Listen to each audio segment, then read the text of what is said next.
Tell me what she wanna use. All right, you here? Let's get into this. Let's get into this. This is gonna be a monster episode. Okay, tap in with me. Let's see how this works right here. If the lighting is better like this, then we'll go this way. And then we'll really get into it. Ladies and gentlemen, he's, she's, gays, theys, everybody in between, with a heart, with a mind, with a body, and a soul that can receive this information today. I want to thank you for taking the time out of your day to click on this video and to tap in with us for another conversation in this Dark Wizard's Dungeon. It is me, your host, the one and only. Hopefully, as I tell you, if there's another one, please alert me so we can handle business accordingly. But other than that, I just want to thank you guys for being here. Thank you guys for giving me an opportunity to keep pursuing not just this intellect for the sake of being an intellectual, but to pursue it for the sake of creating, or at least coming to the conclusions and solutions that would allow us as human people living in a world that doesn't seem much like a world, kind of connect with each other and create the change that we want to see, we want to be a part of in the real world. Hopefully, the pirate hat is getting normal to this point. You click on these videos and it's almost like a staple. What is it? The guy with the yellow hat in Curious George. I almost want this to be as regular as every single outfit that he wears. I want to put the clip in where he goes into his closet, where like George opens his closet and just sees the same thing a million times. But I think I'm going to get copyright strike for that. And I don't want to, but I do want to really get into this conversation. And so enough about me, just a little bit more about you. Again, thank you for being here. And I'm not sure if I'm going to post this before I upload it, probably afterwards, which means you might get this video a little later in the week. So I apologize for that. But before we get into the nitty gritty, if you'd like to support the channel, go ahead and check out our Patreon, which we do have a Discord. That's for free though, but you can check out some of the tiers where I give an extra video a week for you guys, and then some extra perks for people that want to support the channel, just a little above and beyond, because I love you guys, however you do that. Or you can check out the merch we got on Cosmic Nomads, which is killer, and I'm telling you, I'm going to mention this every single week because the samples are finally coming in, bro. I'm about to put my cousin in a bunch of these. My cousin is a lady, so a bunch of you ladies should be able to see this on a lady and be like, oh, wait a second, that's dope. I want to wear that, instead of just watching me wear it and be like, oh, well, you know what I mean? So I'm getting those samples out. I'm getting a lot more selfless with my bank account and a lot more intentional with the spending that I'm doing. Hopefully these flip for the better. But go check us out on Cosmic Nomads, rebelsouls.shop. Instead of being the scarcity mindset, supply and demand transaction rigger, that sounds crazy. Instead of being the person that wants to be a hyper exclusive brand, I want my brand to literally be like messages that people can wear and they feel like not only resonate with them, but they can wear into the world like a billboard and say, this is who I am, this is how I feel, and I accept that. And fuck you if you don't accept that, because I accept that. And that's all that really matters at the end of the day. So I'm going to be uploading designs literally as I think they're cool, and then sending out free ones to literally anybody I think can help with the brand. And then also just people in the community that are on that email list once you get onto the website. Yeah, I'm going to start doing like free samples every month or something. So make sure you're on there. Make sure you check out Cosmic Nomads, rebelsouls.shop. Make sure you check out our Patreon. And if you don't have anything in your wallet, because I understand people are losing jobs, people are going on expensive dates, people have kids and bills to pay, a like, a comment, subscription, it does infinitely more work than just absorbing this content and being disappointed. So hopefully you get some value out of this at the least. And if you do, you feel like you can contribute. Other than that, enough about me for real. And let's get into our episode today. Now, you may wonder why the board let me make sure this is still recording. I'm a dunce a little bit. Okay, perfect. Now, you may wonder why the board doesn't have a weekly review, a weekly rundown. It's because I think that I'm going to end up spending a lot more time getting into the prerequisites for this conversation, the foundation that we need to understand where I'm going with this. And also, I really only had one that I wanted to speak of, which I believe ties into all of the videos that I'll be making, at least in relation to this, throughout the rest of the year. Because I don't really have any cool lifestyle content, whether it's like going to the clubs or hanging out with like hot girls or spending a lot of money. I don't really do the lifestyle stuff yet. I just had to lock myself for a year, 18 months to really dig into my soul and figure out who I am. And I found a bunch of cool shit. And now I want to spend the rest of my life bringing it out into the world and just contributing to this consciousness that I'm a part of. To not get away from the point, I was saying that the one weekly rundown, the one conversation I wanted to bring up to you that relates to all of these concepts and ideas that I'm bringing up are, I believe, it's not just about making as much money as possible or not paying taxes for wealthy people. I genuinely believe, and it's also not only about the Nazi racism or white supremacy. I genuinely believe, in my heart of hearts, understanding this system inside and out, left and right, I genuinely believe there is a class of wealthy people that are hell-bent on attempting to ransack the entirety of this world, whether it's hoard, steal, corrupt, own, destroy, everything, as a means of scavenging this place, ripping through everything, even live human beings, to find the elixir of eternal life.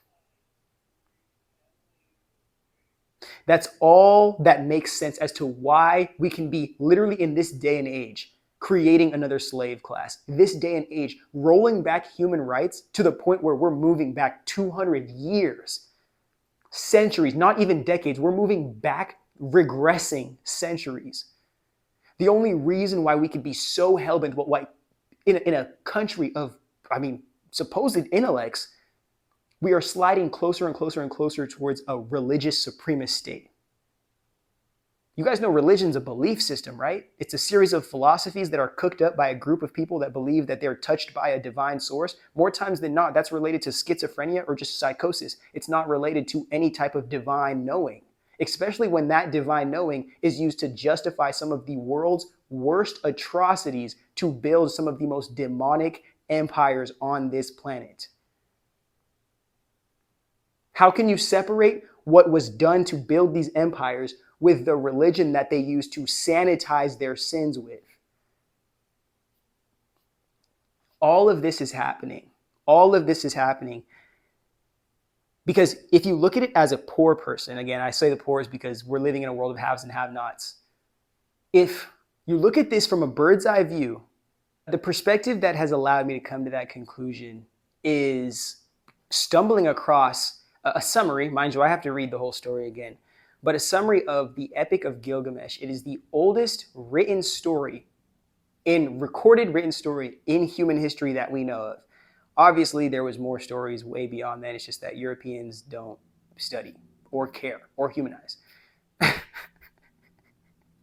So they don't believe that people that look like us can create way more advanced systems and civilizations than them, even though they're the ones that create the systems that build themselves up to a Tower of Babel level and then bring themselves down every single time. Whether it's the Romans, whether it is Babylon, whether it is America, every single system these people builds itself all the way up and then rips too much from the foundation to support its delusion, and then it ends up crumbling itself down. But, Africans are the savages. Africans are the anti-intellectual ones. Melanated people are the ones that don't deserve to be here, or like the inferiors. Remember that. And now you made me forget what I was going to say with this whole thing. Okay, I remember what I was saying now. In that Epic of Gilgamesh story, the Gilgamesh, the main character, is struggling with his abuse of power too content with the power that he has, he ends up abusing it and not being able to appreciate it. But this is very, very, very heavily condensing the story. He's introduced to a friend, almost his match, and they conquer demons and fight battles in the world together, and they develop a real bond. And then he loses the friend, and in having to face the pain and the suffering that came with losing somebody that he cared about so much, he went on a quest attempting to conquer death, to pursue immortality as a means of conquering the one thing that he couldn't beat. But on that quest, and again, this is a very condensed version, but I'm trying to get to this point here. On that quest, he realizes that the curse of being mortal, not realizes, but is told, the curse of being mortal is death. It is inevitable for all of us who have the opportunity to experience life. The catch-22, the give back, is dying. Because this is a finite opportunity. Now, in knowing that he, the king of all things with the power to do the absolute, couldn't conquer death, that transformed his perspective to be more intentional with the life that he was living, allowing him to become not only more benevolent, but more wise in his leadership and his authority. And we can see as a leader, although he did already have access to the power and authority beforehand, without having the experience and the depth and the being forced to open himself and his humanity up to the world and surrender to his own emotions as a means of attempting to understand and control them, that has forced him, those experiences have transformed not necessarily the power that he had, but how he leverages and utilizes that power, inevitably or consequentially impacting the people that he is responsible for leading. So that, and I'm not going to sit here and say that it takes suffering or lack or loss to develop appreciation, but you have to really think about the leaders that we have in our society. These aren't just children of slave masters or children of like the first generation inheritors of grand wealth that was acquired. These are children of children of children of children of empires that were built years ago. And of those children, it's generational nepotism or generational inheritance. I know we love to complain about DEI in America, but inheritance, that is the number one DEI.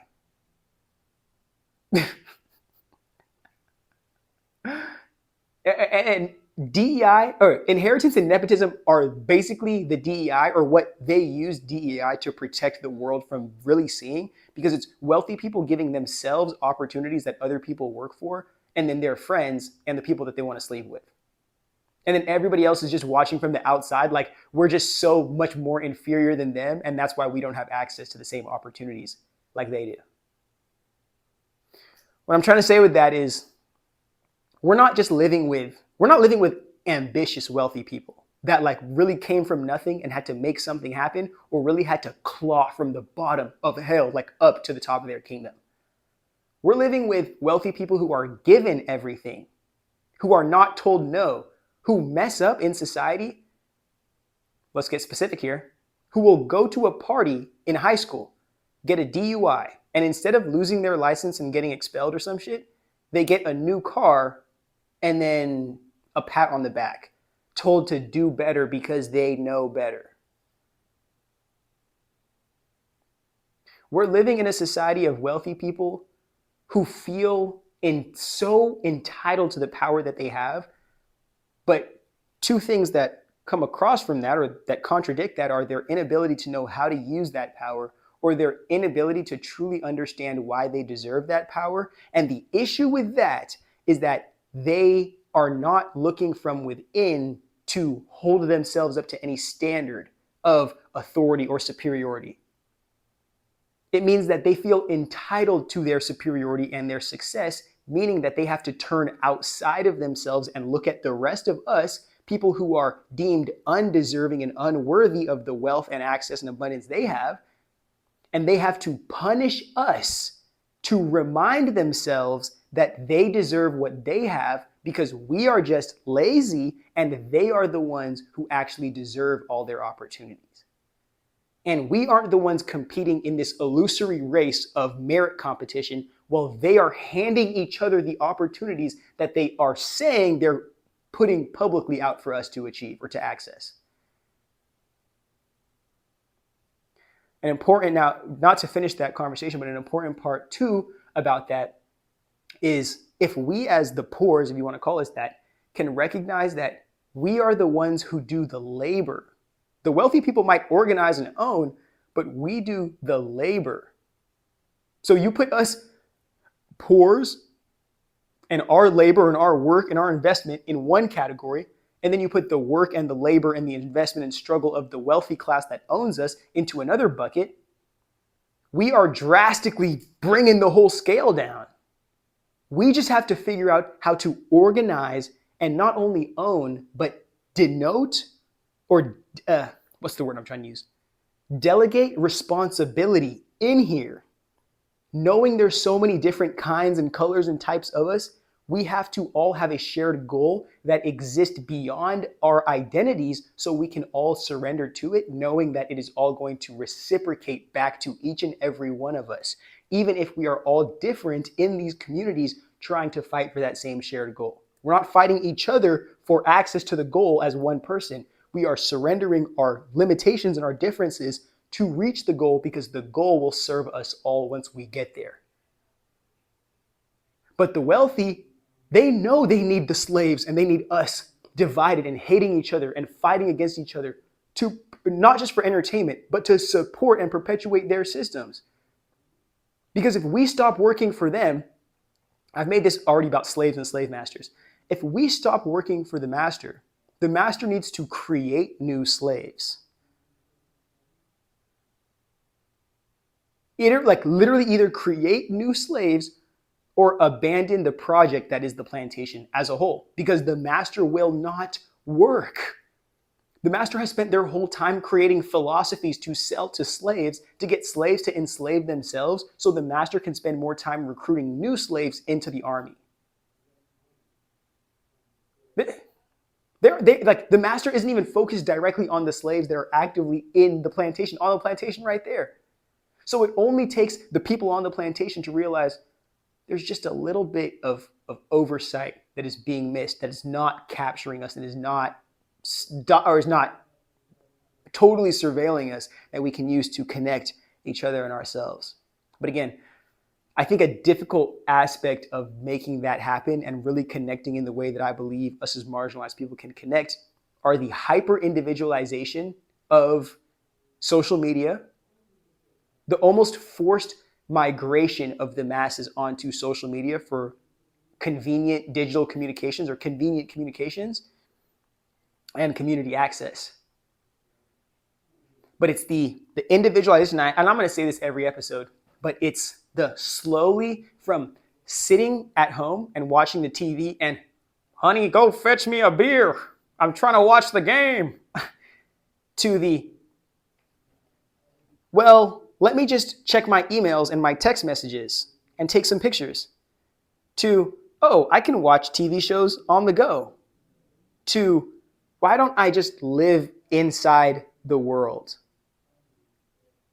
It's just slowly but surely, first I can sell a TV to the family, so I individualize the family, and then I can literally propagandize or indoctrinate the family individual based on what they subscribe to on their television. Next step, I can individualize the individual person by making every single person have a smartphone. And then I can enslave them to their For You pages, enslave them to the algorithms, so they are literally being taught and indoctrinated by what the algorithm is showing them. But it's not necessarily the algorithm that we should be worried about. It's the system that is being trained on the back end of your activity on these platforms that's not only siphoning and stealing your data to profit these companies, but it's learning you so it can show you better ads to spend more money. It can show you better videos to stay on the app longer, and it can take more and more and more attention out of the focus you put into your real world that you're probably using these platforms to escape from. But once you've done enough escaping on these platforms, more and more and more and more on here, and your real world is blowing up. Like that meme with the girl, and she's just sitting there like this, and the house is on fire behind her. If you're looking at the phone too much, you're going to realize the second you're forced to put this down and to look into your world, you're going to see, holy shit, this is chaos. This is scary. This is overwhelming. I can't just swipe left on the things I don't like. I can't comment negatively on people directly to their face because I can't hide behind a profile picture. I can't behave the way I want to behave because there's going to be real world consequences, maybe even my freedom if I act out in the real world. This is too scary. Give me something more like the drugs I was just on called digital psychosis. The next phase is this: smartphone to anamorph VR headset.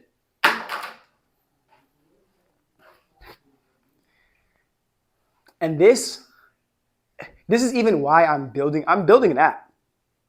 It's a company, really, not just an app. But this is even why I'm even building the platform that I'm building, because I'm realizing so much. Zuckerberg isn't, he doesn't believe the metaverse is going to be the thing that people just choose to go into because they want to go in the metaverse. He's literally setting us up to have to exist in the metaverse because we're so decayed and just depleted of humanity that the only thing that makes sense is existing in a reality that we can soothe our anxiety with by fully controlling it ourselves, or it fully submitting to our innermost desires. So it's just further and further and further releases the responsibility that we have to take for our own feelings and emotions, and even worse than that, the responsibility that we take in our own lives to make us feel like we aren't just existing in our brain like plankton in that giant spacesuit or the giant exoskeleton, and we are really living in our body in this life, and we can say, I feel, I think, I do, I am. And we can recognize the power in that because so many people have been able to reject that or find convenience in doing other things than taking responsibility for the feelings you feel, the thoughts you have, the things you do, and who you become in this world with that energy.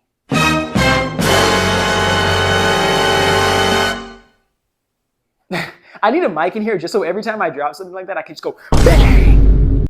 Mic drop. It's interesting. We haven't even gotten into the main part of this video, but I'm glad because I really want these to just be like conversations. These are like conversations that sit on my head and absolutely traumatize me. May or may not be the reason why I'm a stoner, but it's knowing these things and then giving them to the world and the world not appreciating them and then them happening. It just disappoints me so much. I just don't feel like I could live in America. I feel like I got to move to somewhere like Costa Rica or Ghana or maybe even Brazil. But I cannot exist in America with the amount of cognitive dissonance that exists because we are literally walking ourselves off of the slave ship into the middle of the ocean.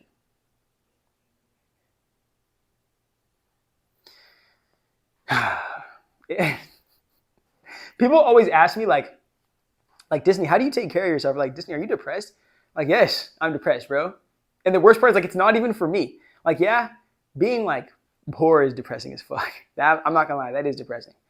But the main thing is knowing that like the one thing that I do have in this world, which is my mind and my intellect, that I genuinely feel like can contribute to the collective consciousness is just supposed to be like completely subdued or set aside because my ideas are too radical for the mainstream. Like even, you guys may even think like, maybe they're not that radical. Like, dude, I'm telling you right now, I seem like a freaking, like these people, if Fox News found out what my account looked like, they'd call me a freaking Marxist, communist, anti-American, like just every name in the book. And these are grown people who get on TV and babysit other grown people in their fear of like black people and women. And just get paid millions of dollars a year to do it, just peddling propaganda and bullshit. And I have to sit here in a world that told me the whole time I was growing up, if you work hard, if you follow the law, if you respect yourself and other people, you will get what you want in this world. And that has been so far from the truth. And it's crazy recognizing it in Trump's America. It's nothing to do with me not like being lazy, me being incompetent, me being inferior. It's everything to do with me and my identity. It's so complex and it's so much of the things that I am. You either absolutely hate me, you're totally afraid of me, or you love the fuck out of me. And there's literally 1% of people that love the fuck out of me. And everybody else is just trying to figure out which of the other two options they are. And it's not that that's a bad thing, honestly. Like I would love to be able to live in a world where I have those 1% of people and we just take over the world and just do whatever we want to do, living the lives we're supposed to be living. But it is difficult because you wonder, like, what type of motivation kept people like MLK and Martin and Fred Hampton, what kept them going? Even in the face of death, they were willing to stand up and scream for our people from the rooftops. And that type of energy right there is just like, that's how you know it's just like the light of God in them, or like the light of our ancestors that was just powering them and doing and telling them what to do. Because they knew like it was so much more than them. It's not even their life that mattered. It was the word that they were saying and making sure that those words connected with the people who could take those words and that inspiration and really do something with it. Because the change that comes on the other side of making shit happen is way, way, way more pivotal and necessary than just talking about the change that we want to see in the world, because that shit will just get us killed. All right? So and again, I'm not depressed. I think a lot of the depression that I was feeling was expecting the world to be like, oh, like you guys are just stupid and you just need like a smart person to this sounds crazy, I know.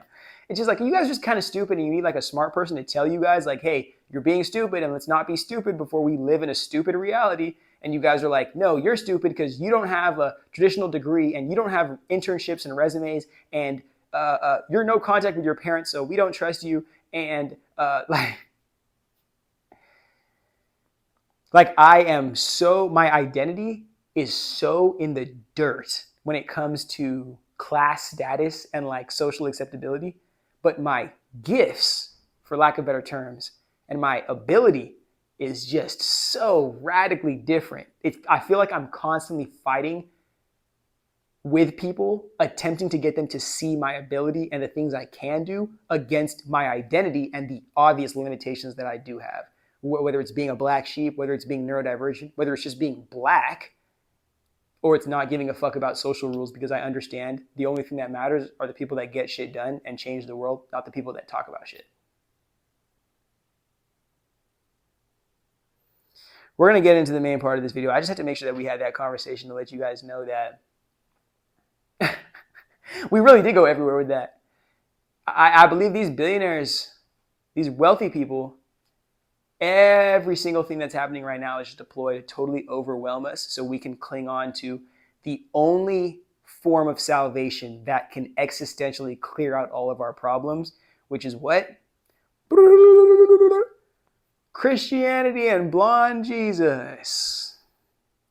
And while they do that, religion in the federal government allows the billionaires who already exist there with their cronies, it allows them to sanitize their hands clean of the inevitable sins they have to commit to create the reality or reach the goals they want to reach. What was the goal that we described maybe 20 minutes ago to this point? Immortality on Earth. Why would they want to do that? A very important thing to describe is, you know how I described in the Epic of Gilgamesh? Gilgamesh found out that the fate of a mortal was death. The inevitable fate of mortality was death, or of humanity was mortality. Yeah, that, for people who've never faced karma or even justice at that, their whole entire human life, and the only time they ever will is the second they die and they aren't able to protect themselves with money, with status, with their human body, or with just like drugs and suppressing their own emotions, they're going to have to face a lot of karma, because there is no protecting yourself from whatever exists once you free yourself from this body. You are at the mercy of the infinite universe. I don't want to get too existential because a lot of people can go into psychosis. But I'm letting you guys know right now, fuck heaven and hell, fuck good and evil. And really fuck Judgment Day, because I think a lot of people live their lives in fear because of that. But the most important aspect of this conversation is that wealthy people don't want to face justice. And the only place they can face justice is literally death, because that is the one time they have to surrender to a decision that they don't want to make or they aren't choosing to actively make. You see what I'm saying? So immortality, it's not really as a means to live forever and to be a king of the world, but strictly because even again, these are stories too, but we've heard stories of even immortality gets old and boring. Because the only nuance you can get after immortality is death. You can experience everything as an immortal other than death. And at some point, the curiosity will lead you to pursue that aspect of life, which is very interesting. But back to the point that I'm trying to say, immortality is a means of preventing the need of facing karma for everything it took for these people to live in the life that they do. It is not normal for human beings to live in a system to where they're able to use other human beings as collateral damage for the karma that they need to face. Specific example, billionaires can go to a specific city, strip all the money out, or can go to the federal government, destroy the federal government, make a whole bunch of money off of it, and the consequence of the destruction of the federal government will be the people who are dependent on the government, who don't have money to lobby politicians, to destroy federal governments, to run off to Austria or Europe or Brazil when the United States is going through a recession and there's nothing to do here. And the people can't even afford to leave here because they're in debt trying to live here. Immortality, again, I'm going to keep on saying it. Immortality is what these billionaire elites are looking for. Eugenics is a direct, expression. Eugenics is a direct expression of an attempt to figure out how to be immortal. These people, and I made a video on TikTok talking about how I think a lot of these wealthy people are a part of this alien class, or at least they're selling humans in some kind of discrete transaction to aliens for access to higher intelligence and technology. And that may make me sound schizophrenic. I know it does, but I don't give a fuck because I feel like I could be right about that. Where the things that are happening in this world, bro, you can't tell me I'm wrong, bro. Come on now. I lost myself for a second. Speaking about immortality, speaking about how billionaire elites want immortality. I'm trying to find myself before I have to clip this and end up go watching the end of this video. I'm gonna clip it.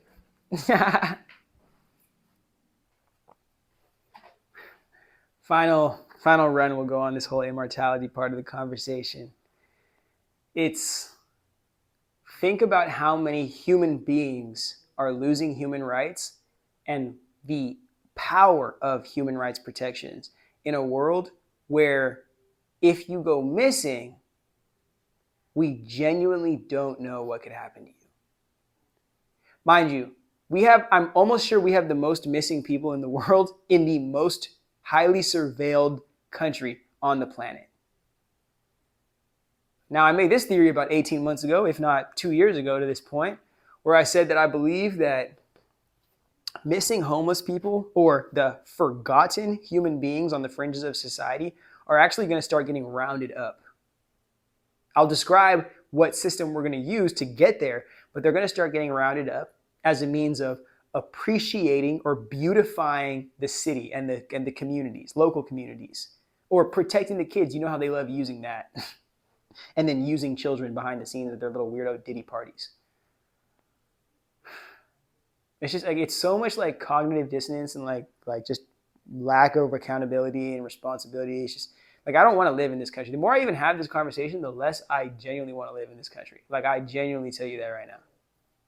But I'm speaking about the people who are going to be on the fringes or forgotten in society, because it's very easy when people decide, hey, I don't want to go into the metaverse and be the first experimental person to go in there. I don't want to go to use Neuralink and be the first person in there.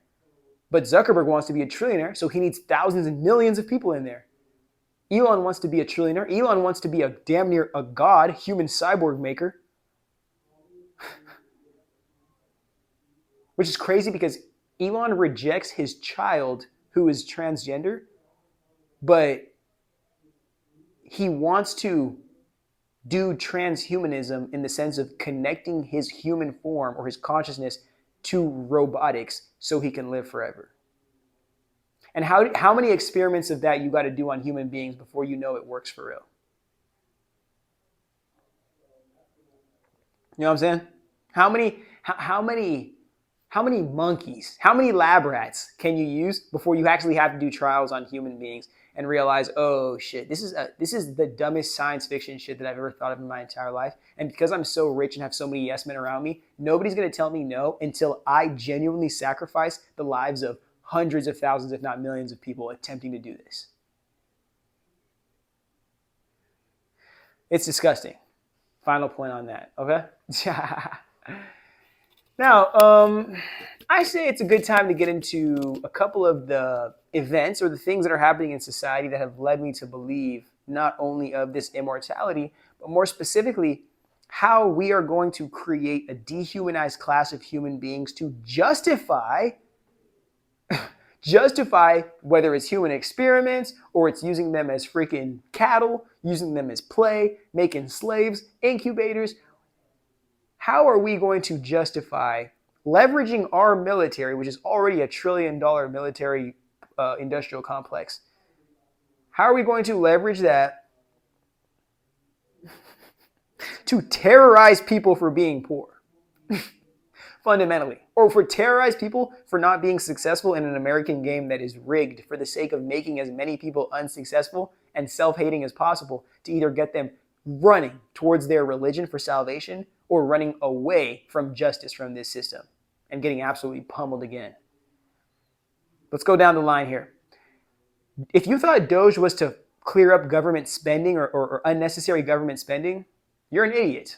Just like everybody else who supports Elon and Mark Zuckerberg. But again, I'm not allowed to call you that. But it's, again, literally Doge was the dumbest thing on planet Earth, bro. Why do I say that? Palantir and Peter Thiel, Facebook, Meta, Mark Zuckerberg, X, Twitter, because it's really called Twitter, and Elon Musk, all of these platforms are military technology. Why would we make them military technology other than the fact that they're all leveraged to give public or really personal information and private data to government offices in like some back-end privatized CIA organization? You guys don't understand how much Peter Thiel wanted to be involved in that. When you make them military aligned or military organizations, think about this. Trump just signed $1 trillion deal to give money to our military industrial complex or our Department of Defense. Forgive me, I forgot that there's actual names for that. Now, think about how much money Elon Musk makes. We'll put it on the screen here. How much money does Elon Musk make every year from the United States strictly in government contracts? What are those government contracts? Oh, Department of Defense spending, and that comes from taxpayer dollars, not from billionaires, because they don't pay taxes. So taxpayers pay the federal government in taxes, and Elon, who isn't a citizen and doesn't pay taxes here, but leverages government benefits that come from the taxpayers, is now saying we need more money from the taxpayers. Somebody who doesn't pay or live here is saying we need more money from taxpayers who don't make anything because this government is spending money poorly on the wrong people. No. All we're doing is increasing the amount of taxpayer money we're extracting from the people for the sake of letting Elon literally hemorrhage, if not hemorrhage, parasite our federal government so he can use our money for his projects that are inevitably, if not guaranteed, going to fail.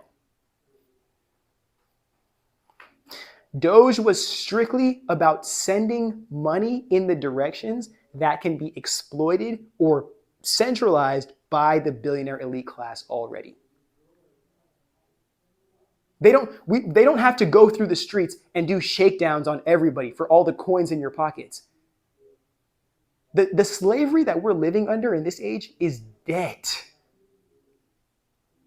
They already own you based on who you owe your debt to. Healthcare, credit card debt, housing debt. You already are owned by somebody else.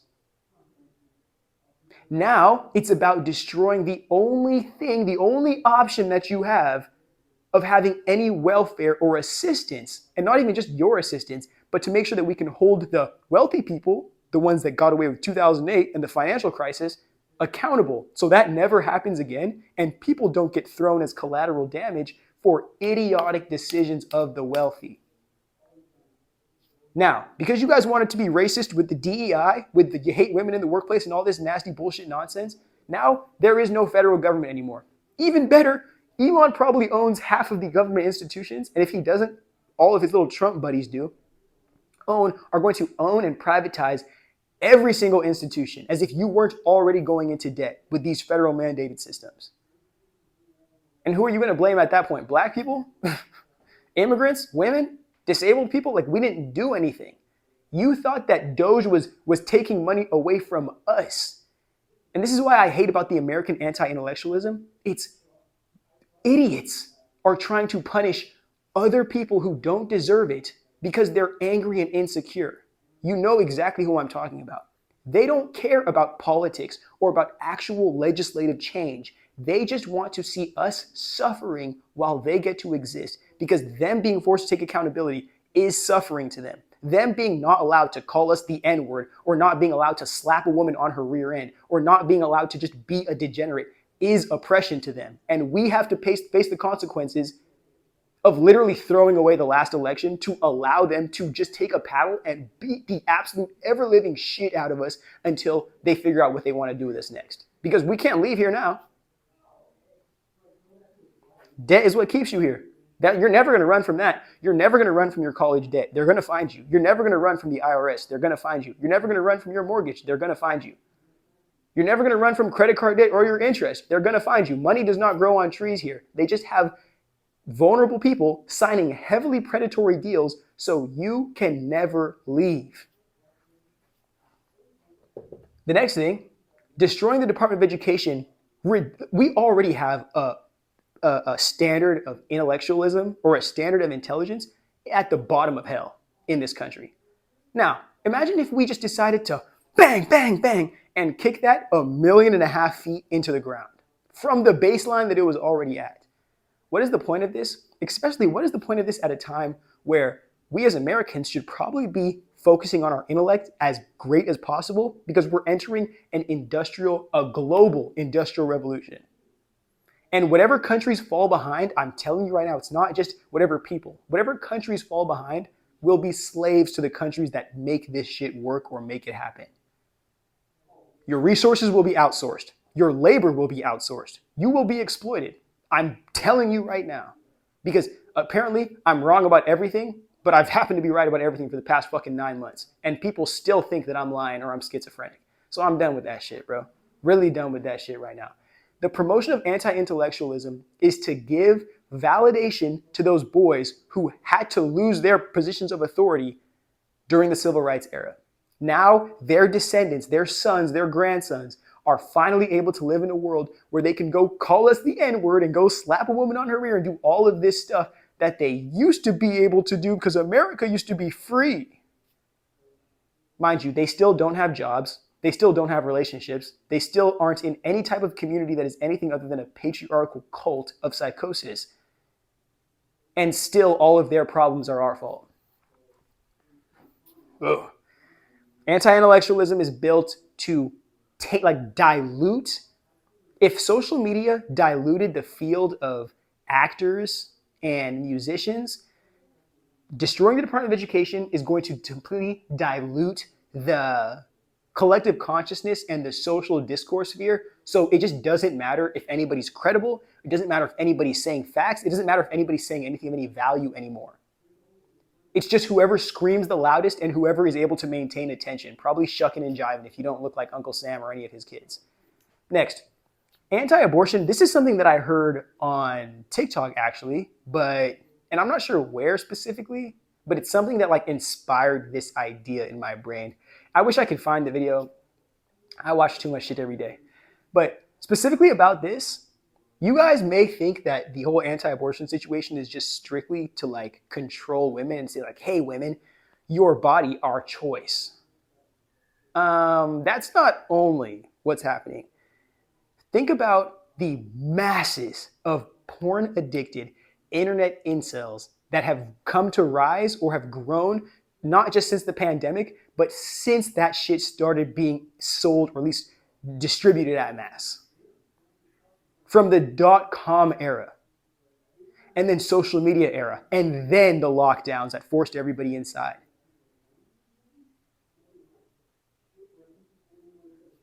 Not only are we stealing the rights away from women to be able to take care of themselves and their health in this way, we are going to, the reason why I say sick incels on single women, we are sending these porn addicted incels into the world free from judgment and responsibility, and at this point accountability, to do as they please.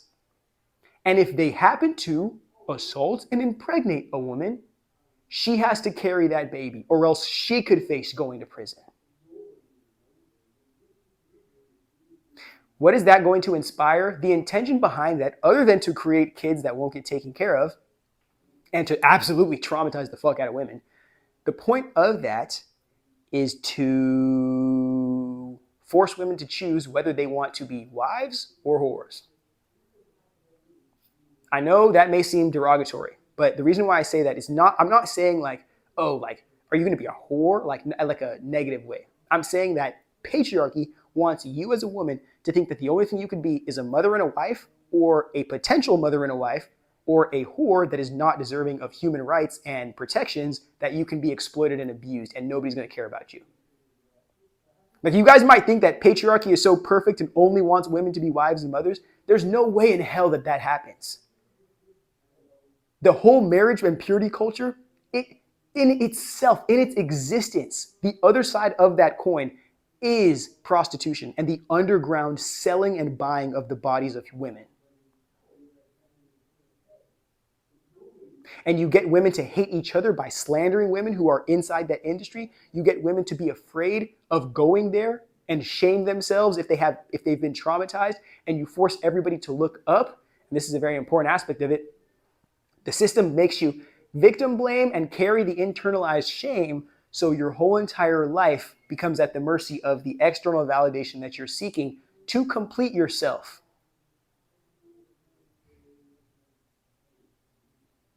Again, we're not done yet here. We're nowhere done yet here. Housing crisis. This whole desire to be a part of a renter society has a lot more, instead of just saying, oh, well, I can't buy a home, and I was told when I was younger that I can buy a home if I get a college degree and a family, and it's not about that. It's not about that. It's not about that. The housing crisis is to stop people from being able to own anything, especially property, because we're transforming the legislation and laws of America to only serve property owners. But instead of being called out for being racist or for being misogynistic, we can say, hey, why don't we just stop marginalize people from owning anything? Because if we stop them from owning, then they're just not property owners. And then we can basically treat them like slaves. Because if you're a renter, you are renting something that somebody else owns, meaning by proxy, they own you. This is why you guys don't think it's so much of this debate bro bullshit that you guys love doing, just back and forth of, oh, well, Alexander Hamilton was right. Thomas Jefferson was right. Abe Lincoln was white. George Washington Carver was like, just nonsense. Because you understand the second you tap onto the right conversations, the only thing to come after that is change. And change redistributes power. And power out of the hands of the people who want to maintain it is worse than death. So remember, the housing crisis isn't about you not being able to own a home. Most people genuinely don't want to own homes. That whole entire home owning psychosis was really sold by banks after World War II to make sure that they can hold people for decades at a time in the same exact location, paying the same amount of bills. And only one generation got that, and that was the boomer class.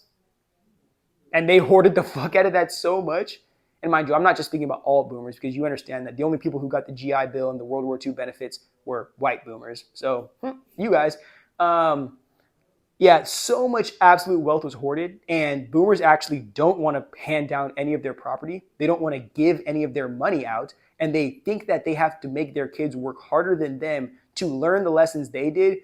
But they lived in the easiest time in American history. And that goes as to a psychological analysis of that goes to show you that these boomers actually hate that they lived so easy and they became so little of themselves. They didn't have any issues. I mean, they had real issues, of course, but the opportunity outlasted the issues that we are aware of. And in our age, the issues completely infinitely outnumber the amount of opportunity, if opportunity even exists. But we get punished because that makes us, it makes us feel more capable than boomers. Or it makes us appear to be more capable by having way more issues and way more real life things to address in our lives than boomers ever did. And that should go to show you that many of your boomer parents are still adult children because they've never had to actually face adult issues on their own. They've always had a government to support them, a family to support them, or at least a low cost of living to be able to handle it on their own if they ever fucked up. We don't have that anymore. We don't have coming out of high school, getting married, and buying a house. We don't have that. We don't have jobs that pay you a living wage for working 40 hours a week. You have to work 60 on minimum wage now. We don't have 25-cent gas. It's about to be $25 with this idiot Trump tariff. But again, you guys love Donald Trump so much and you hate marginalized people so much that you're going to let this entire country get destroyed. Cutting Medicaid to boost the tax benefits of the wealthy is actually criminal, bro. I'm not going to cap with you. I don't know if Trump getting a plane from Qatar was criminal, him doing the meme coin was criminal, or this, cutting Medicaid. This just shows you, like, Donald Trump wants to see old people on the streets. He wants to see old people and cancer patients literally being wheelchaired on the streets begging for money. While all of that money that gets recouped from the poor people who can't afford to pay for bills anymore, it just gets sent to the elite class to buy more 50 million mile yachts. Or to build more 10,000-year time clocks, because Jeff Bezos knows that, yeah, when people come back around and see humanity, when we've already destroyed ourselves and destroyed the entirety of Earth, they're going to want to know that somebody was thinking about life after death. Dude, if any intelligent species ever pulls that up out of the ground, they're going to sit here and go, this was the most selfish class of human leaders in history. And one of the most ignorant, piss-poor societies on planet Earth, for the sake of how improperly distributed wealth and abundance were.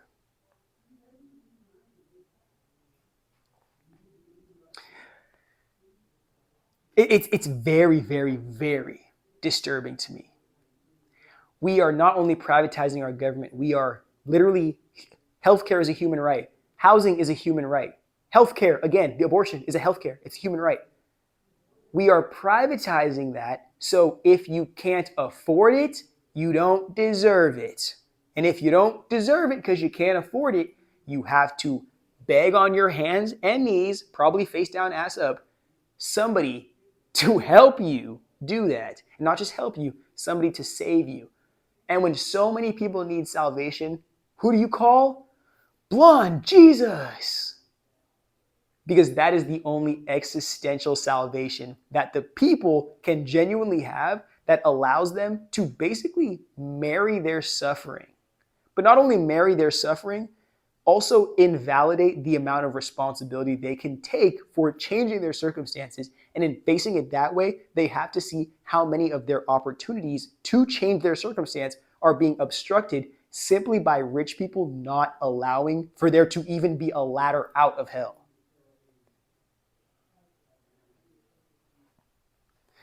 Next, record credit card debt. And I know I have a handful of people. I had a handful of people on some TikToks that I made that have gone pretty viral. And when you go viral, you have to realize that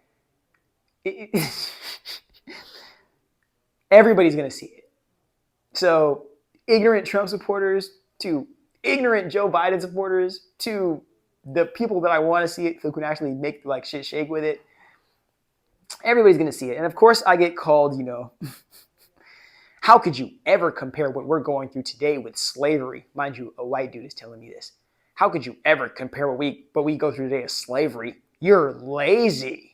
The reason why I say that is today's slavery is so much more effective than the slavery of the past, because the slavery of the past was physical, individualized by your physical ability to own slaves.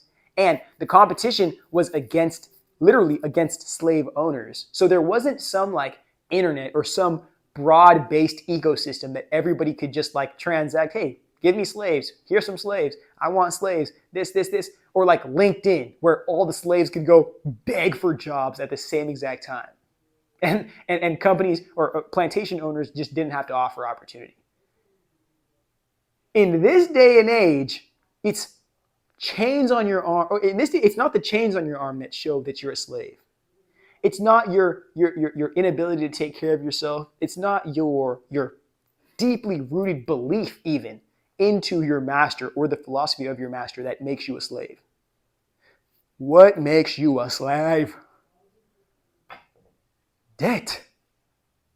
And under capitalism, perpetualized colonization, debt. This is your slavery. You know how we just talked about renter society? Here you're not allowed to own anything. You're only meant to rent from actual owners so we can centralize the ownership class of our society. Perfect, right? Before we have the boomer wealth transfer and we're about to transfer trillions of dollars of wealth down to Gen Z and millennials. You guys think rich people are stupid, or you think that they're just like so benevolent and happy and loving and caring that they'd never do this shit, and they just terrorize you with every opportunity they get, knowing that you love them so much for how rich and successful they are and how many hot girls they hang around that you'll just validate them regardless because you want to be them. So they just do whatever the fuck they want. And what's even worse is when you have somebody like Donald Trump with a cult audience of people who will not only allow but support him in doing whatever the fuck he wants. You can do whatever degenerate shit you want standing right behind him, and it'll never be as much as the shit that he's doing. Like the fact that Matt Gaetz got kicked out of the Trump administration for his issues, knowing the issues that all of those people in that administration have, is actually crazy, bro. Actually fucking insane, bro. Like, what do you mean you kicked him out? Like, he's just like the rest of y'all. He's just like the rest of y'all. What about Pete Hegseth? Motherfucker, day drinking superhero. But nobody wants to address that.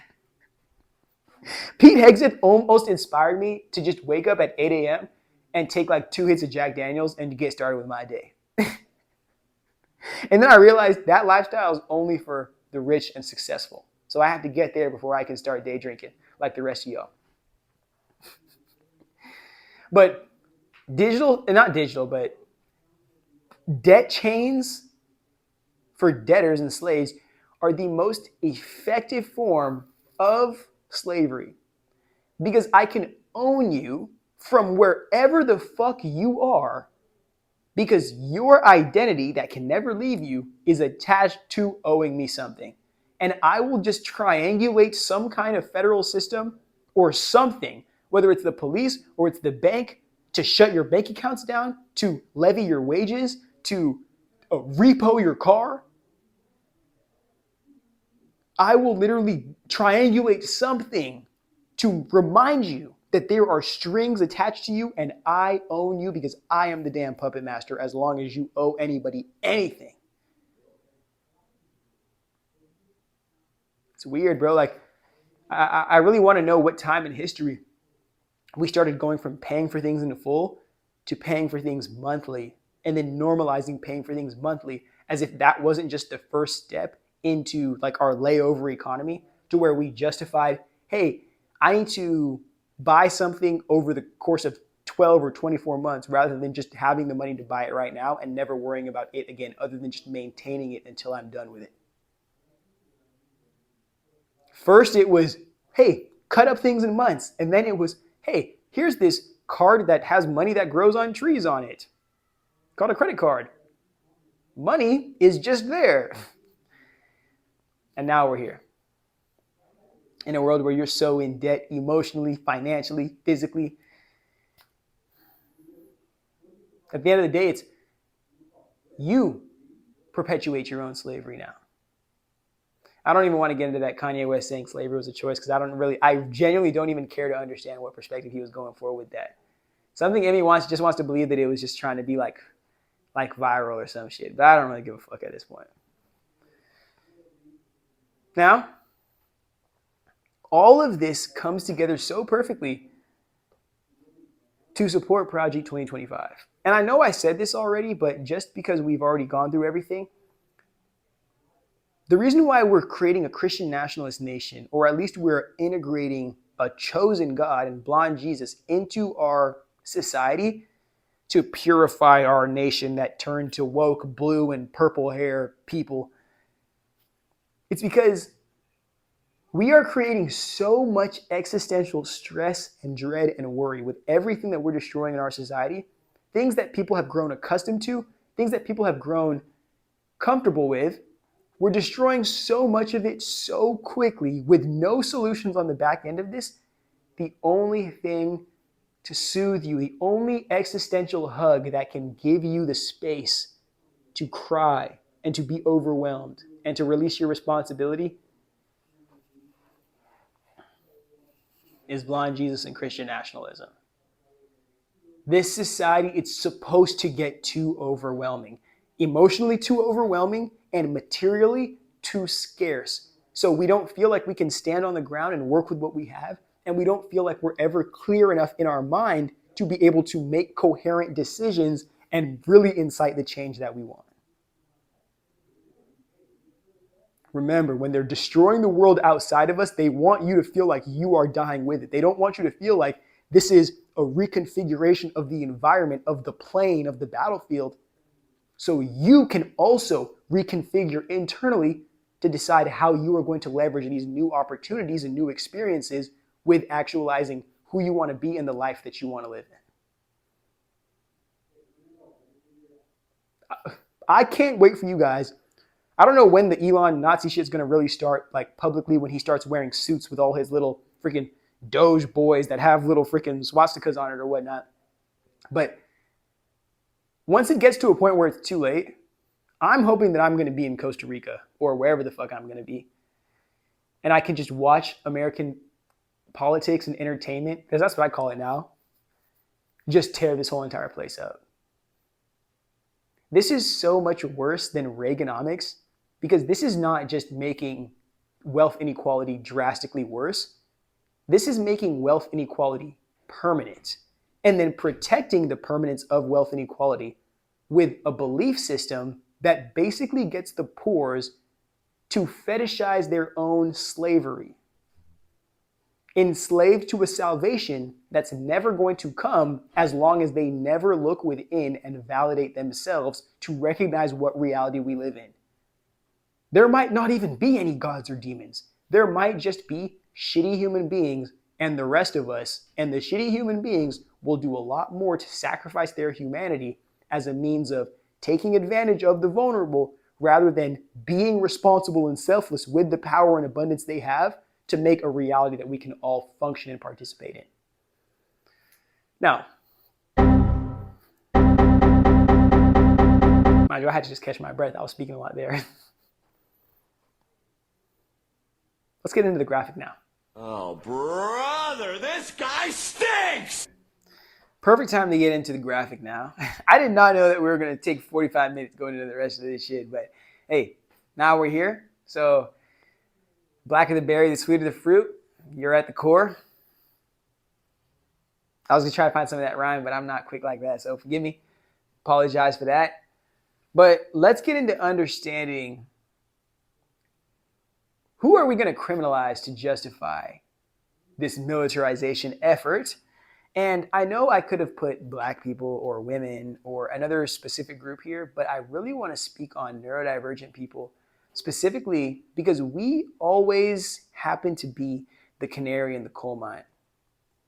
And why I say the canary in the coal mine is we are the ones that are attempting to alert the people like, hey, bad things are about to happen, or bad things are happening over here and they might happen over there where you are standing. And if you don't act right now or care about what's happening to this person, it's going to happen to you next.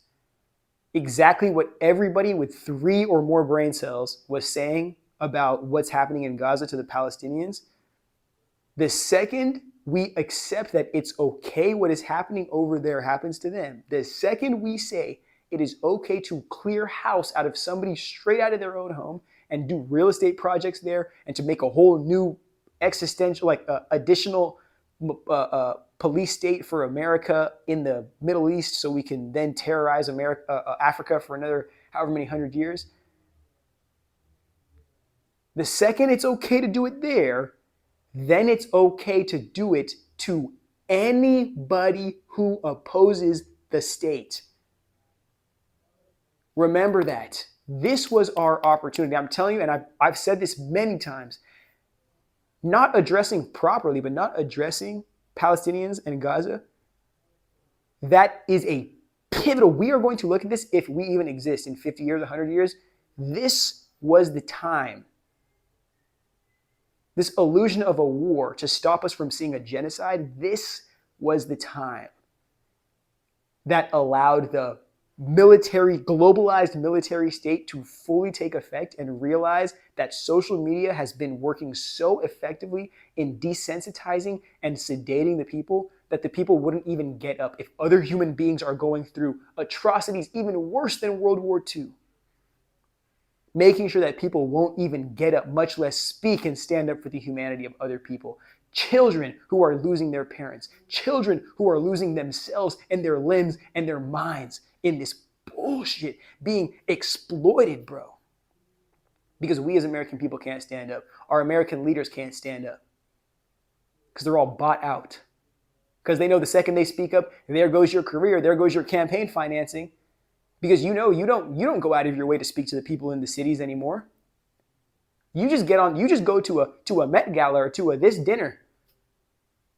You just go to a dinner full of millionaires and billionaires, and Bernie Sanders says, billionaires are buying all the politicians. Where do you get your campaign money at?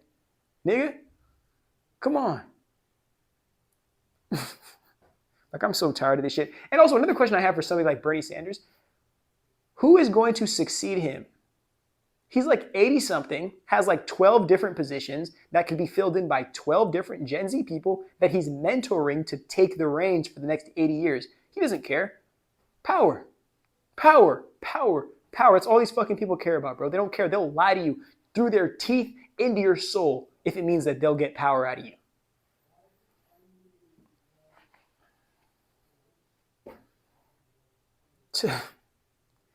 Back to the point here. Back to the main point of the video.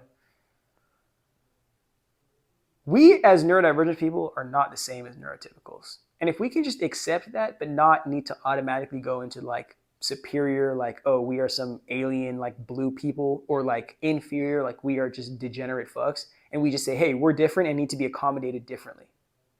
If we can accept that, put ourselves in a good position to realize that we are supposed to look at each other as opposites fighting against each other rather than opposites who have an opportunity to complement each other in our differences, alleviating the weaknesses that we have in our individuality.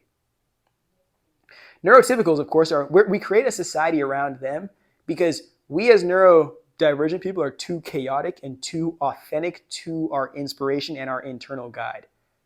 Neurotypicals, all you got to do is put them around each other and then put one person, show that one person is socially acceptable, and then every single person is just going to hive mind around how they can compete for the validation of that person or how they can tear the legs off of somebody else so they can be that person.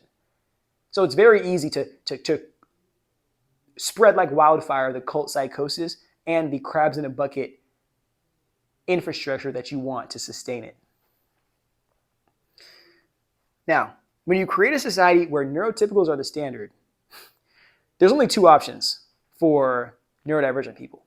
We are either above them and like way above them in the prodigy, gifted, super elite, like, and I'm not saying in all aspects, but very, very, very elite in very like niche or like specific aspects of our lives.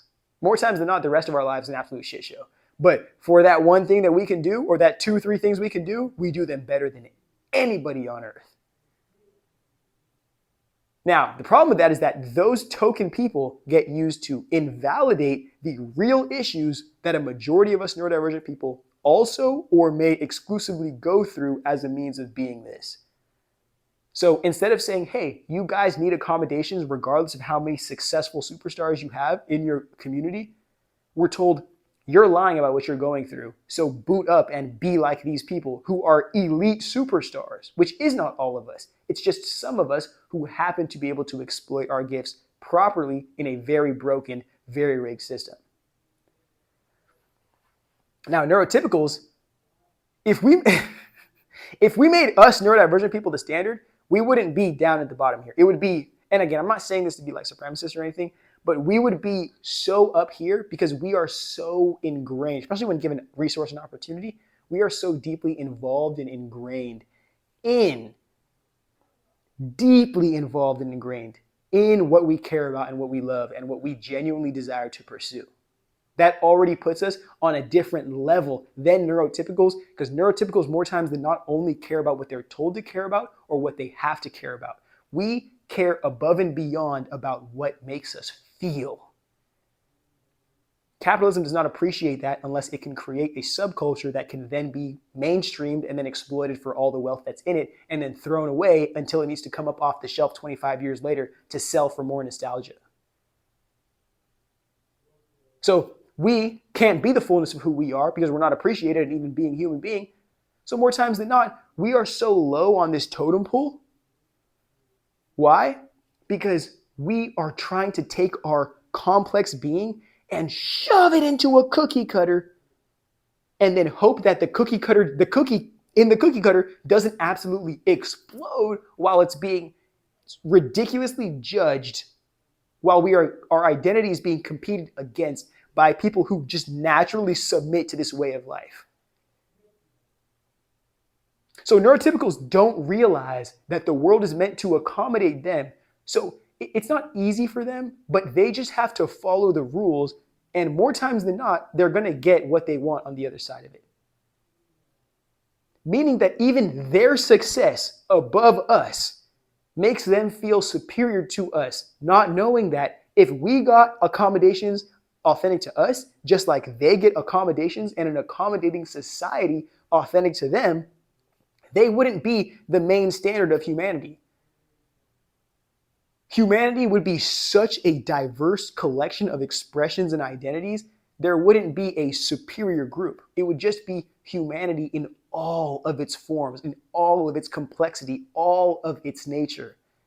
And the ability to surrender to that and to appreciate that from whatever place in it you exist in.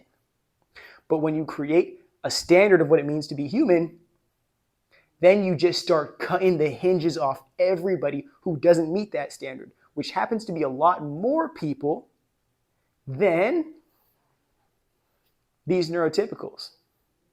But it's easier to control people when you've decided this is the standard of what they're supposed to be like. And even worse than that, which is very sad, the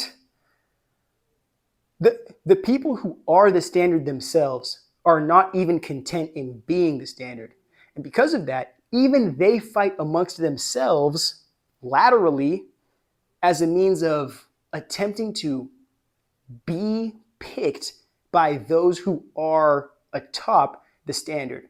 Mind you, that ruins the entire game because neurodivergents feel like we're failures because we're not competing properly against people who are competing against each other, not out of merit, but out of the desire to be picked and accepted by the class of people who, again, manufactures itself. These people regulate and hold themselves accountable. So obviously, like, do you really think they're going to do anything other than rig a game for their benefit at the mercy of any bit of community building or connection that can happen down here? The poors caring about each other laterally does not benefit the poors. I keep on saying the poors because it's like, dude, a lot of you guys are not going to be, I don't even want to say that. I don't want to say that. Now, as we already decided, the baseline of humanity is basic and is average.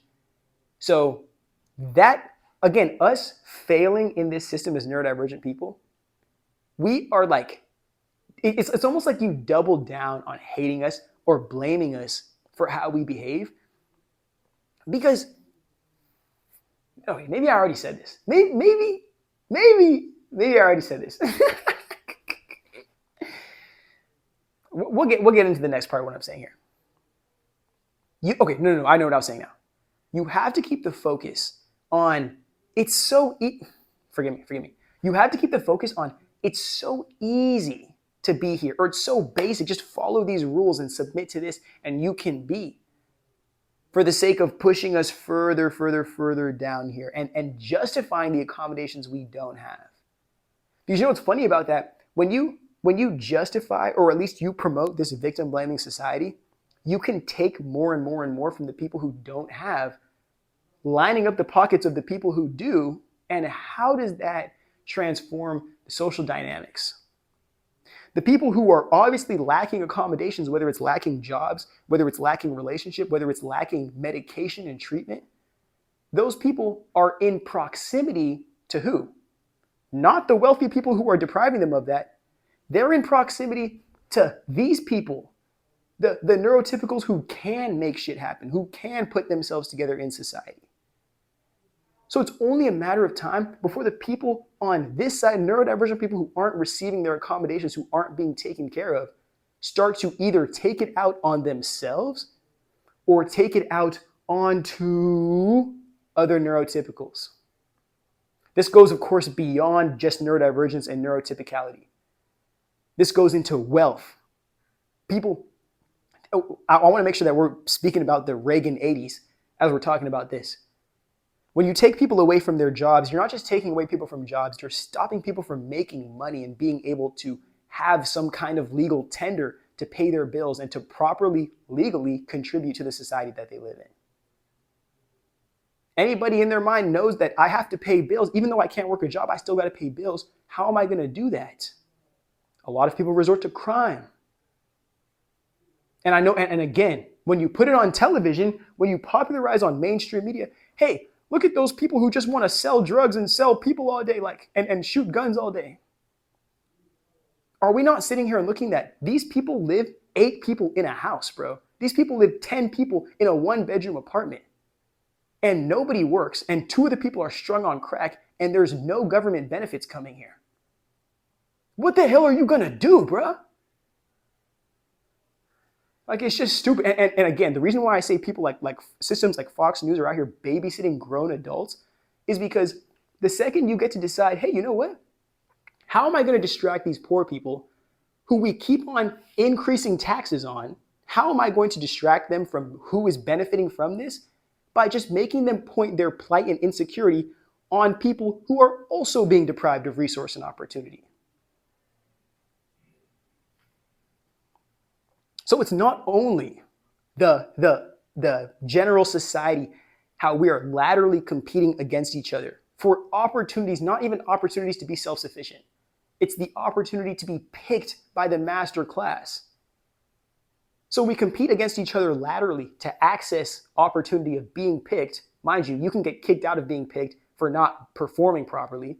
And then we're also competing against each other or trying to shame other people down to make ourselves feel a little bit higher up on the totem pole that is just completely stacked anyway through class division and community enmeshment. It's The crazy thing is when I rebooted my podcast, Modern Slaves and Mind Games, go ahead and check that shit the fuck out. When I rebooted my podcast, the very first episode that I got on there and made was Jokes on You, America. Because Luigi Mangione what he did is describing this exact fucking thing that I'm trying to tell you guys right now. He's trying to, what Luigi allegedly did. I don't think he did it. I definitely don't think he did it. But what Luigi allegedly did, the point was basically to get out this message that I'm describing to you in literally like 2 seconds. And it's to show, hey, he's describing this is wrong that we're using technology, especially a technology that's not even really regulated by humans, to stop people from really having access to human accommodations, or at least accommodations that they're paying for. What I'm describing is that what does the world look like when people are already existing in a reality where they don't have the accommodations, there are no welfare benefits, there is nothing to complement the person other than going online, if you can even scream online anymore, which you can't do. Because now if you make people afraid or you make people insecure, you can't speak online because your account will get shadow banned or blocked, or your post will get deleted. I'm describing the reality where people are on their last dime and they think that the only thing they can do, because they can't wait in the social service line anymore, is go steal from their neighbor. I'm talking about the society where there are no community events, so everybody is some type of gang affiliated, because that's the lowest cost community that many people can join. I'm speaking about the reality where there's somebody who hasn't had access to antipsychotics in years because they weren't able to afford healthcare, or they're in so much health debt or medical debt they can't participate anymore, and now they're on the streets either strung on drugs or acting a fool because nobody cares for them. But you know what all of that existential fear does? It allows us to justify spending billions, if not trillions of dollars on our military every single year. And not just military, but our police force. And what's the point of that? To make even people who aren't getting accommodations and assistance, to make them afraid of fucking up. And not just afraid of fucking up, but afraid of asking for accommodations. People always want to talk about America, anti-California this. California is all fucked up because Democrat freaking politicians, blah, blah, all this nonsense. Dude, I'm pretty sure the LA County, it was just recently, and maybe it was recently in the documentary that I watched, LA County Police Department had to pay a $3 million lawsuit. A settlement. Who does that come from? Who gives that money? You, the person who just paid your taxes in April, you pay that money. $3 million. Imagine how much we could do in park and services, recreation, in housing, in healthcare, in psych wards. Maybe not that specifically, but how much could we do with $3 million distributed amongst people who've literally never seen $1,000 in a 30-day span?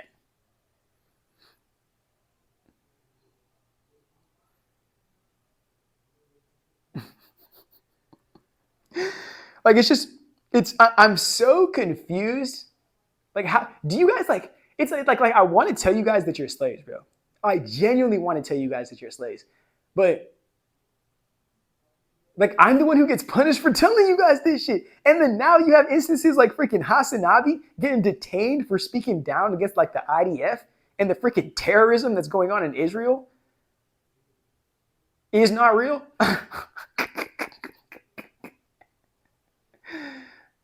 Come on, bro. I'm really confused. I think maybe not going viral might be the best thing for me because I can just speak at ridiculous pace to all the people in my community and we can be super well versed before they make me viral and they end up deleting my account.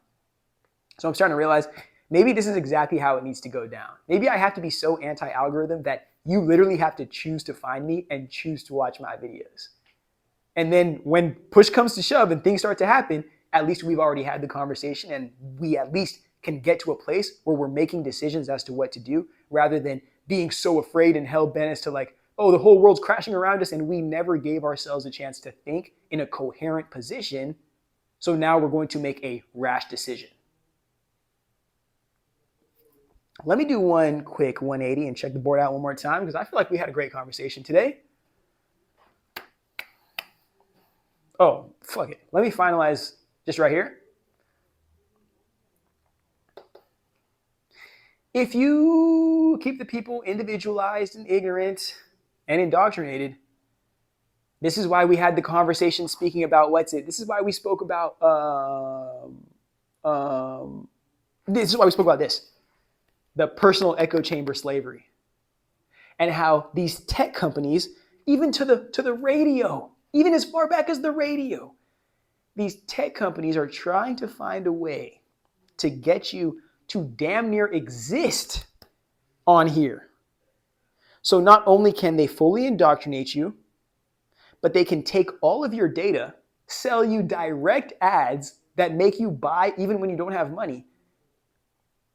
And they can corrupt the way that your brain works, forcing you to only be comfortable in these algorithmic, really self-gratifying systems, which is so far against the real world because how the real world works is that you put yourself out there and then the world responds and then you're back and forth playing badminton until the game ends. Literally forever. Just you and, whether it's you and your shadow, you and the universe, you and your reality, but it's just you playing badminton back and forth. I get the first hit, boom. And then the universe hits back and then I say, whoop, and then I come back and I say, whoop, and then I say, whoop. But you have to look at it as a collaborative, cooperative game that you're playing. And it's you in your reality.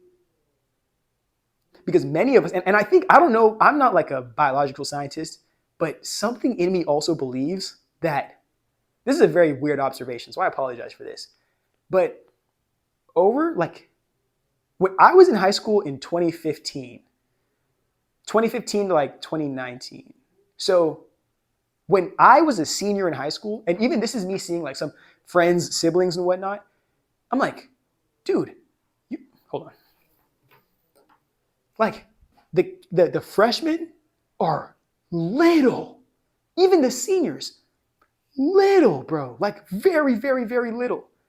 And not just little, but like very like almost, they look like babies. And I don't know if this is just how it looks like in like traditionally once you get to this like stage in life. But when I was a freshman, the seniors were like grown adults, bro. And when I was like in second grade, third grade, looking at my older cousins and my older siblings, like yearbooks and whatnot, these people look like grown adults in middle school. And then you look at the yearbooks from the 80s and the 70s, these people were like full-time job, housing, family, kids, all that. And I think a little bit of it has to do with before we existed in a reality where we normalized spending more than literally 5 hours of your day on technology and living in these technological universes, you had to exist in the real world. There wasn't even like an outlet to exist in some fake reality unless it was you reading a book, maybe watching a film. But you couldn't addict yourself to those things at the overwhelming nature at which you can do it right now. It's not just, hey, I just read a book on masculinity and I became like a red pill incel within 3 days. You get on your phone right now, you go through a bad breakup and you get on your phone and you like a breakup post and then you like one of those kind of on the line incel red pill posts. You could be literally training yourself, swiping and training yourself into red pilldom, red pill psychosis. It's not read books and go to events and show up and go to the gym and make sure that you have friends and all of this other stuff that you have to take responsibility for in the real world. It's let's convenience all of that by slamming it all down and giving you an easier version of it on your phone. Easier doesn't mean better. Hope you guys know that. Easier doesn't mean better. Convenience doesn't mean better either. But back to the progression that I was describing earlier in this, because we're about like an hour and a half into this already. And I feel like doing this again because it was fun. But the radio and the television was off here, and it was saying, okay, I can teach you, like, whoever, if you can buy this, which you had to buy one for the family. We'll just stick with the TV right now. No. Let's go back to the books. In books, you had to read. You had to be an intellectual because you couldn't just be given everything. You had to actually read between the lines, meet the author at the experience that is the reading, and be engaged in the reading, be comprehensive, be understanding, be collaborative in it, in creating the experience, because there's only words and you are creating the visuals in your imagination. We go from that and how difficult it is. Like, you literally have to be a book nerd. And it takes time to process information like that, especially knowing that if you're an intellect, more times than not, you're going to read works from intellects and not just completely be at the mercy of ignorance or idiot work. Because these intellects and their creations exist in a whole new universe, in a new realm, than the people who don't know how to make intellectual shit. And even better, the people in our day and age, you can get viral for saying certain clip phrases or certain quotes and then make a whole brand off of it. Back then, you had to write a whole catalog of books, a whole catalog of newspapers, a whole entire archive to prove yourself.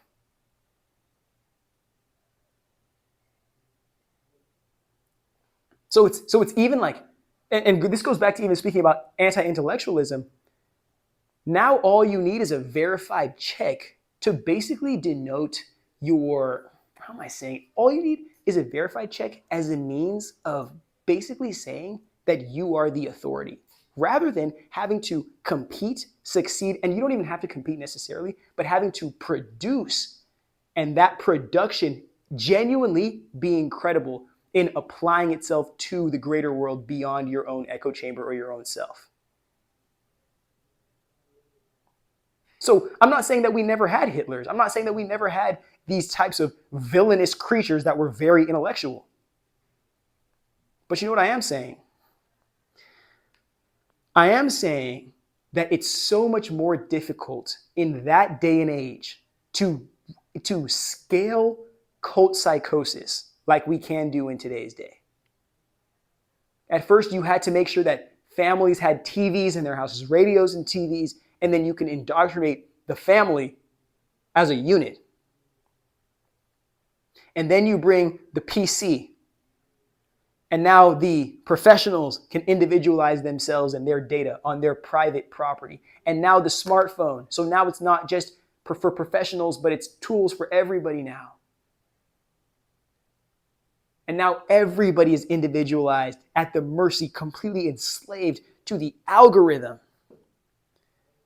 To the algorithm that is being trained off of their activity to intentionally increase their engagement and activity, at the mercy of what's happening in their real world.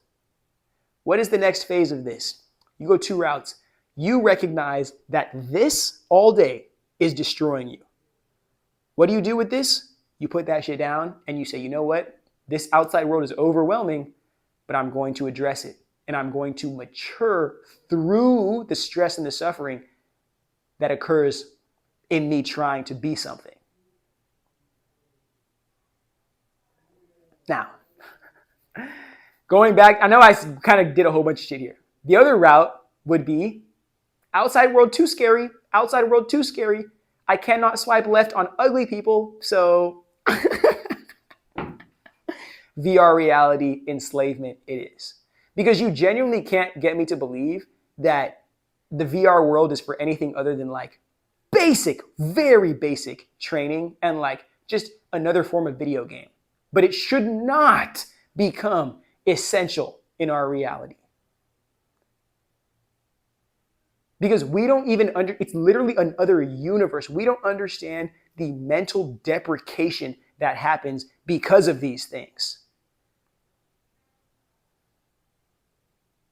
And again, I'm saying this, Zuckerberg should be in prison, not for all the things that he's been accused of or what has happened at Meta and what Meta has been doing with users. He should be in prison for the human rights violation that is becoming a billionaire off of selling a drug that is intangible and then victim blaming the users of that drug, saying it's their fault for spending hours upon hours online consuming meaningless junk, instead of punishing him for creating these hyper psychological warfare level systems that won't allow even the people who do recognize their own plight and their own addictions to really wean off and create circumstances or a life for themselves beyond the trauma that they've gone through. Social media addiction is just a talking point. It's not something that we address anymore. Digital psychosis is not even spoken about in the Western psychological world because Zuckerberg and friends has made so much money in the last .com tech age, an industrial revolution of the internet spaces. We're just not going to question it. And America loves invalidating the issues that billionaires have as a means of getting some political lobbying support. That's why we don't punish that nigga. Did we get into all this properly? I know I'm kind of everywhere with it, but I just want to make sure, did we address everything that we needed to? Did we address that? Oh, wait, no, this is actually the perfect place to kind of close this shit off. When people are telling you defund the police, we're not saying that police officers don't deserve jobs. And we're not saying that they should be broke and working for free. Defund the police is saying we need to actually recognize how much of the money is genuinely going to making society a better place, or is the intention making people more afraid than they already are?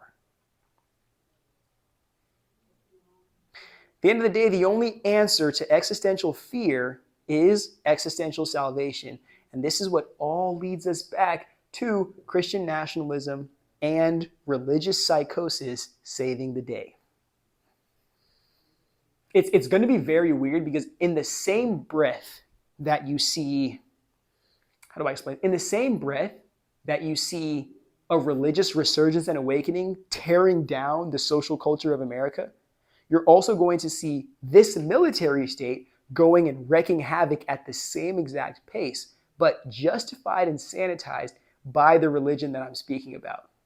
And we're just going to see how far we can go doing demonic shit behind the cloak of religious and moral superiority until there just isn't any dissenting voices left. There is nobody to say, hey, that's wrong. There's nobody to say, that is not what Jesus would do. There is nobody to say, hey, I'm watching somebody play Super Smash Bros. Melee in the library. This is kind of dope. All right, but I think this is the end of the conversation. And I'm assuming I'm going to get kicked out of here in a second. But if you guys want me to stop getting kicked out of this library and start making some just, real authentic long videos. Actually, I should probably just get out of California before then, because I was about to say, you better help me out with this rent. And then I realized rent's like $2 a month. So you guys will get the videos as they come. Let's finalize this by just letting you guys know.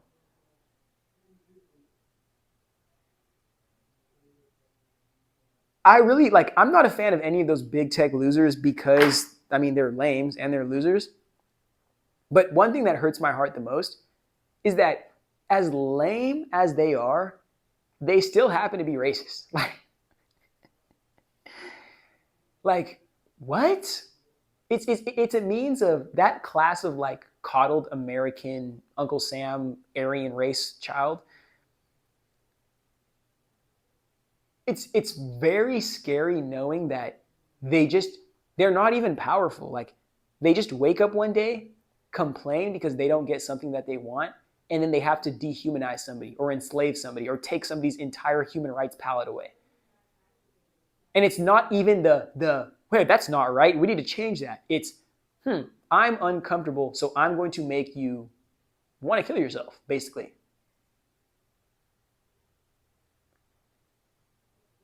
That's just where I'm at. The final conclusion of this video is, because I'm somebody who's been homeless. I've been, the family reject. I've been the one that's been slandered. I've been the one that, even when I begged my family for help, they went and didn't respond, lied on me, and then went and slandered me to other people. So I know what it's like to experience the pits of hell in this American system, 100%, with no support. And I don't say that to kind of like toot my own horn. I'm saying that to say that there is nothing for you once you get into this circumstance. I don't even know how the fuck I'm still alive today. Probably because I love smoking weed and I love hot girls. But I'm going to tell you right now, if we as a people don't figure out what goals surpass the destruction that our identities do to each other, if we don't find goals that everybody can surrender themselves to contributing to making happen, and it's constantly, well, this person writes, and this person writes, and this person writes, and us just fighting over semantics and fighting over the performative kind of identification nature of it all, we'll never get anywhere. And the issue is not never getting anywhere. The issue is allowing these wealthy elites to create the reality that they genuinely want, because we are not even 3 steps away, and artificial intelligence is 2.5 of those steps, from creating a system to where the people who are beneath the line of haves and have-nots will purely be slaves for the rest of their existence, the rest of their bloodline's existence. And these are just conversations that I want to make sure that we're having so we know what to do when push comes to shove, because it's happening. You don't do something like this to this level, to this extent, without making sure that you can get all of it done. You don't do something like this to prove a point or to look superior. You do this to actually break the legs off of this place. But the only thing that makes me excited about this is realizing that there's no more black people or women or disabled people. Like, you can't blame us anymore for the way that this country goes. Like, you have full authority and you're literally aligning it with what you genuinely desire. So whatever happens on the back end of that will completely be your responsibility at the end of the day. And as long as marginalized people don't see themselves in the line of collateral damage to you Nazis really actualizing the reality you want to live in, the only people that are going to be enslaved are you. Because you thought that you were so high and mighty that all of this destruction of the federal government was not going to punish you. You thought that it was only for us non-humans. But what if us non-humans end up getting up and figuring that, hey, we might need to migrate, even if it's for a little bit, out of this country or into our own communities? Just for the time being, so we can decide what this slave class is and who they are genuinely attempting to put in there. Because I'll conclude this video now for like the 3rd time. A slave class is being created, if not manufactured. Make sure that you are not a part of it. If you fuck with these videos and you rock with me, I'd like to thank you for being here. If you want to support the channel, Patreon, we got rebelsouls.shop. If you think I'm cute, you want to have sex, Instagram. Other than that, rock on. I'll catch you later.